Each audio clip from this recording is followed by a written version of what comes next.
Hello and welcome back to my channel. Today I'm so excited to just yap at you for like 15 minutes straight. Today we're going to be doing a reading wrap up for the months of April and May. To be perfectly honest with you, haven't read that many books. I think I've read 7 in the past 2 months, which I really need to get back on my grind, but honestly life is just taking its toll. Very excited for the university holidays starting literally next week so that I can get on my grind again and so that I can get back to binging books. Quickly before we jump into my reading wrap up, I want to tell you about how I rate books. So honestly, it's not that fancy, very typical way of rating books. I just rate based on the 5-star system, which I think we're all very familiar with. I sometimes break it down into like 0.25 or 0.75. I also do half stars because I'm indecisive. If a book doesn't feel like a 4-star, I'm not going to give it a 4-star. I'm gonna give it a 3.75. And then I also give books a spicy rating as well, just because personally I really appreciate when other book reviewers give their books spicy ratings, because as a smut connoisseur it lets me kind of go into the book with expectations or no expectations. I just like to know how much spice is in a book, and sometimes it influences my rating decision, sometimes it doesn't, but I just think it's a nice piece of information to include in a book review. Now let's get into the reading wrap up. This first book I'm so excited to talk to you about. Oh my god, I'm in love with it. I'm in love. So I alluded to the fact that I was reading Fate Inked in Blood by Danielle Jensen in my June TBR video, and fuck me was this book good. This right here could very possibly be one of the only books on my bookshelf that I would go out of my way to collect a special edition of. I haven't looked into it yet, but I actually am going to investigate special editions of this book because I need them in my hands like this instant. And the reason that I don't have the physical version to hold up is because I actually thrust it down one of my friend's throats. I shoved my physical copy at her and I said, you need to read this. So yeah, that gives you an idea about how much I love this book. And dare I say, this is a very bold statement. This right here is my ideal fantasy, and coming from me, a person who's only read like 5 fantasy books, that is a big statement to make. But this book genuinely combines all of my favorite elements that I would want to see in a fantasy book. It's set in a historical time period that I actually find very fascinating. It's set in Vikings times, which is like the Iron period, I think. I don't know anything about history. But it's set during the Viking times and like indulges and includes a lot of Norse mythology, which is so fascinating. The magic system in this book is also very grounded in Norse mythology, which I'm obsessed with, love it, so fascinating. But at the same time it's also very easy to understand. It's very, I guess I would describe it as quite low level fantasy. It's definitely leaning more towards like, is it? It's definitely a fantasy book. I don't know what I'm saying. Anyway, so the magic system in this book is essentially based around characters who receive a drop of God's blood and they therefore gain the ability to channel that God in different ways. So for example, Bjorn, and I'm so sorry if I butcher any of the names when I'm talking about this, I'm trying my best, I promise. Bjorn is our main male character and he actually inherits like a drop of Tyr's blood, and Tyr is the god of war, I believe, and so Bjorn gains the ability to like call upon this fiery axe and like only he can touch it, and it's badass. It's badass, so cool. And then we have Freya, who is the main female character, and she inherits a drop of, I'm gonna butcher this, Hlyn's blood, and Hlyn is the goddess of protection. And so Freya, whenever she's got like a shield or whenever she's in like a shield wall, she can say Hlyn's name. I'm definitely mispronouncing that. I should Google the pronunciation before I start this video. She can call upon Hlyn and the shield will like basically become invincible, and it can spread to like whatever else she's touching. So like if she's in a shield wall, all the shields can become invincible. It's honestly just very cool. And like the whole story has a lot of Viking aspects. There's raiding, there's pillaging, there's sex, there's some rituals which we get to read about. It's just so fascinating. This whole book was so fascinating. As someone who's really interested in Norse mythology, I honestly want to go like down a rabbit hole and learn all about it. So the story actually starts with Freya snatching Bjorn's axe in a fit of rage, and she actually impales it in the back of her dickhead husband's head, which first of all, girl boss. However, she does get pretty seriously burnt from grabbing the axe because obviously God's magic, only Bjorn can touch it, whatever. But it does lead to some very sweet little caretaking scenes. Freya has a habit of forgetting to put, it's like a balm on her arm that, she needs to put a balm on her arm and she often forgets to put it on, but Bjorn will be like, you need to put this on, let me put this on for you, and happens a couple of times in the book and it's really cute. There's also a couple of one horse scenes, which oh no, whatever shall we do? There's also quite a lot of politicking because obviously the Jarls want to have these blessed children on their sides. They want these unfated people on their side so they can control the destiny of the people. I'm like very loosely trying to describe it right now. The Jarls obviously want to gain the god's favor and like bolster their territories and their people, and so yeah, a bit of politicking. They all want to have them on their sides, and it's just creates a whole issue. The more fantasy that I read, I'd say I'm probably more of a fan of fantasy that's grounded in like real human history, I guess, although I like dragons, so. And a lot of, I guess, hardcore fantasy is that like historical fantasy, but your girl wants a juicy romance plot, and unfortunately a lot of the romantasy these days is set in like fae realms, which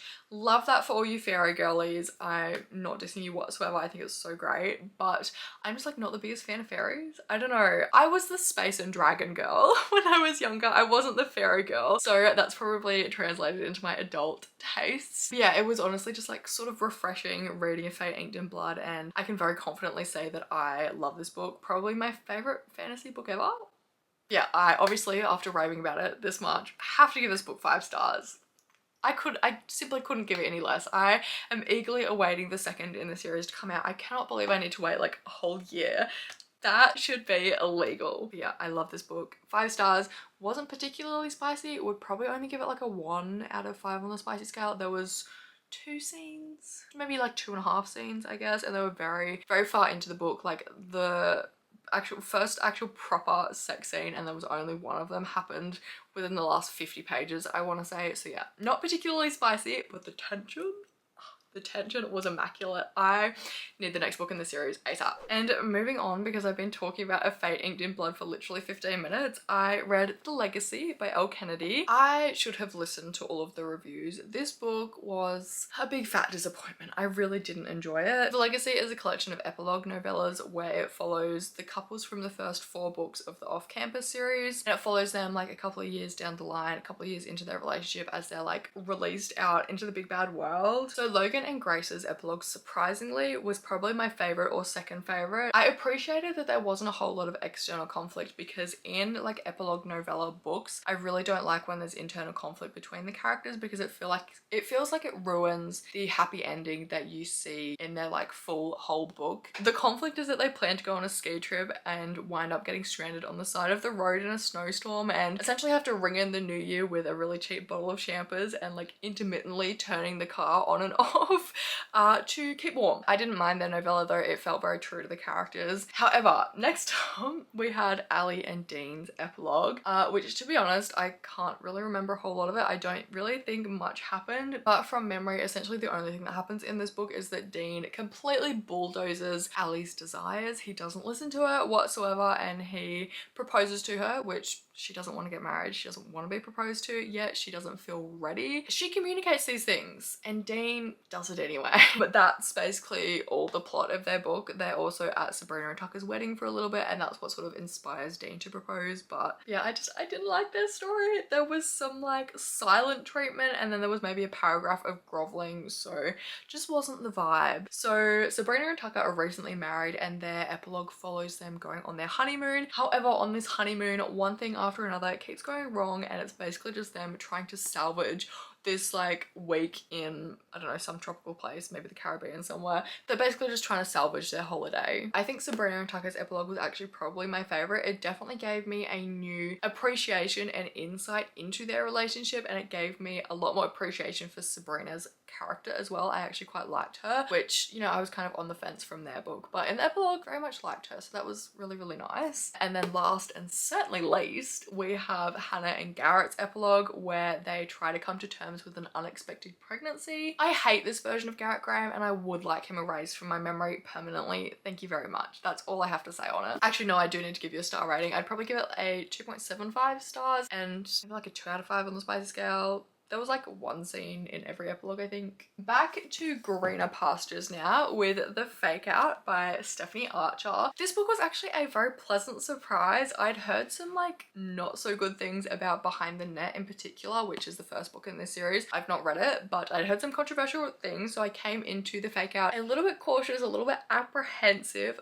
but very happy to say Rory and Hazel, they absolutely won me over. So the fake out is a professional hockey romance following the Vancouver Storm, and Hazel is one of the team's physiotherapists, and Rory, of course, just so happens to be on the team. Rory and Hazel do actually have some history together, but not in the way you're thinking. They went to high school together and Hazel tutored Rory for like a semester or something, a term. So they're familiar, they're friendly, they know of each other, they get along, but Hazel has had a bad taste left in her mouth from her high school and college ex-boyfriend, who was of course a hockey player. Now, from that information, can you guys guess what the inciting incident was? And 10 points to you if you said her cheating, lying scumbag of an ex-boyfriend gets recruited to the team and she gets assigned as his physiotherapist. A fairly awkward interaction between Hazel and her ex-boyfriend in the locker rooms gives Rory the very, very bright idea that they should fake date. First is so that Hazel can make her ex-boyfriend jealous and get him off her case, and second is because Rory's contract is about to run out and he really needs to improve his image in order to get offered another one. Overall, this book was just pretty cute. Like, there wasn't a whole lot of angst, not a whole lot of plot,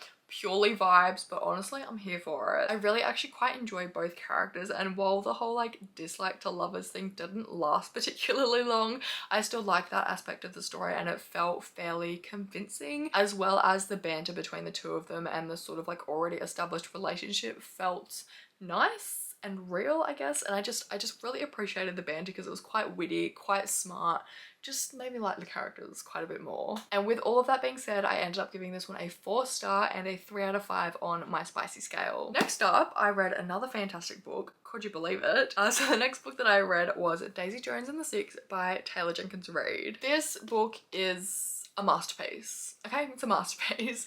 It's set in the 70s following 2 up-and-coming musicians. We have the Six, who are slightly more grungy, slightly more rock, and then we also have Daisy Jones, who is, how do I even describe her? She's like bubbly, but she's also just high all the time. So think of those vibes, and that's Daisy. They're sort of just plodding along, gaining some success, doing their own thing, but eventually they sign it to the same record company, potentially the same manager, or their managers collectively decide that it would be a fantastic idea for the two of them to collaborate. So the Six and Daisy Jones collaborate, and it was a huge success, and thus Daisy Jones and the Six is born. I've heard that Taylor took inspiration from Fleetwood Mac and like the whole thing between Stevie Nicks and Lindsey Buckingham, which, first of all, tea, but it mostly follows Daisy and Billy, who is the Six's frontman, and follows them through their rise to fame and the subsequent highs and lows of rock and roll. We've got band members threatening to leave. We have a lot of inner turmoil within the band. We've also got alcohol and substance addictions. We've got sex. We've got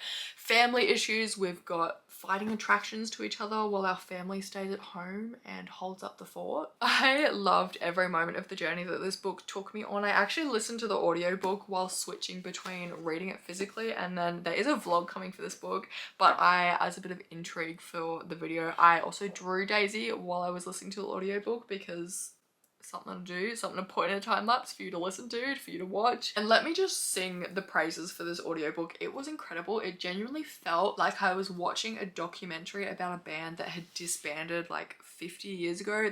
They'd all come back together and were rehashing their history together, and just like all the highs and lows once again, and just, it was really, really cool. If you're into watching like band documentaries, like I recently watched a Mushroom Records label documentary because I think they celebrated 50 years or something. I recently watched that and it felt exactly like that. It was just so cool, to be honest, and like the voice actors of all the different characters, it's done so well. And hear me out when I say this, I gave Daisy Jones and the Six a conditional 5-star.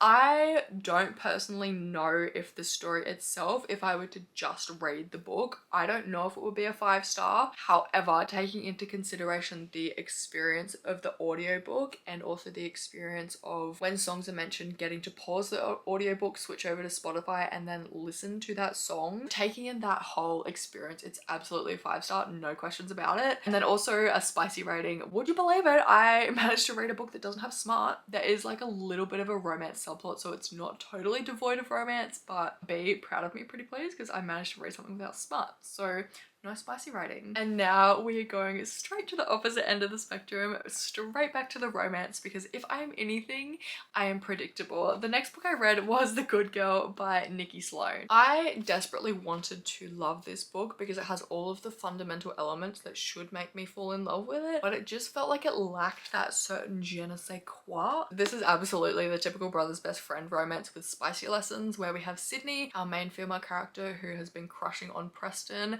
for literally as long as she can remember, but oh no, Sydney suddenly comes back into town. Preston sees her for the first time in like 2 years and realizes what he's been missing out on. However, it wouldn't be a brother's best friend romance if Preston didn't grapple with the moral consequences of falling in love with his brother's baby sister. And there is also an added layer of complexity between Preston and Colin's relationship, who is Sydney's older brother, in that they're also business partners. So if their friendship falls apart, so does their business. So like, he's justified in being a little bit worried, you know? And meanwhile, while Preston is having a existential crisis over here, Sydney is desperately trying not to get disowned by her very conservative parents. So in an attempt to put a limit on their relationship and their time together, they do come to an agreement to only go on 3 dates. However, the lines keep getting blurred and they keep like redefining the rules of a date. So they end up going out a lot more than they originally planned on. I do think their relationship was nice, and there was definitely some aspects that I appreciated, like the realistic feel to Preston's worries and also to Sydney's worries, to be perfectly honest. There was also obviously some pretty hot moments because Nikki, I can trust her to deliver on the spice. However, in other aspects of their relationship outside of the bedroom, it felt like they lacked a little bit of chemistry. Overall though, I gave it a 3.5 star and a 3 out of 5 on my spicy scale. But next up, I found myself back in my dark romance era. I went all the way back to my roots of mafia romance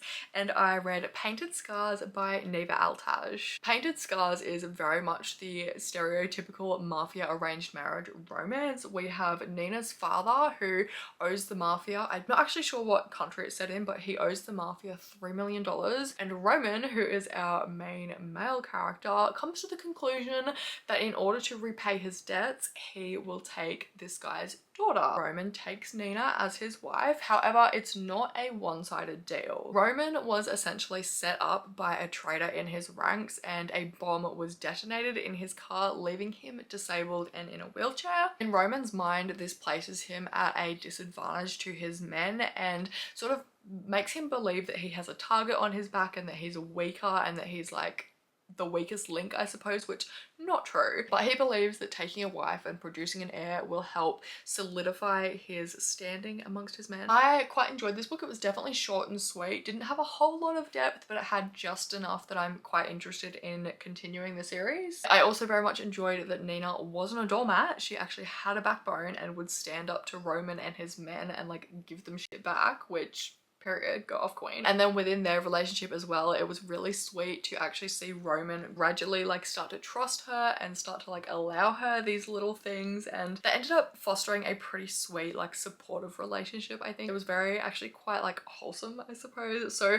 I ended up giving this one a 3.75 star and a 1.5 out of 5 on my spicy scale. It wasn't particularly detailed in any manner, but it got the job done. And last but certainly not least, this time we have Black Sheep by Bryn Weaver and Alexa Harlow. Oh girl, where do I even start with this one? So Miss Bria Brooks is a serial killer. Girlie has a revenge mission and no man is gonna stand in her way. So Bria is slowly picking off these associates of a cult which wronged her when she was younger, and I'm not gonna tell you about it because it's a spoiler, but they wronged her when she was younger and she's determined to take them down, all while simultaneously doing her PhD in criminal psychology or forensic psychology. This PhD is where our main male character Eli comes in. He's not in charge of overseeing her PhD, but he definitely is involved in the process because he has his doctorate in criminal forensic psychology, so he's very knowledgeable in the area, and he sort of serves as guidance to Bria, I suppose. He's not particularly interested in actually helping her pursue her PhD because Mans has a full plate. My guy is also actually determined to get to the bottom of this cult, and he's actually working with the FBI in order to do so.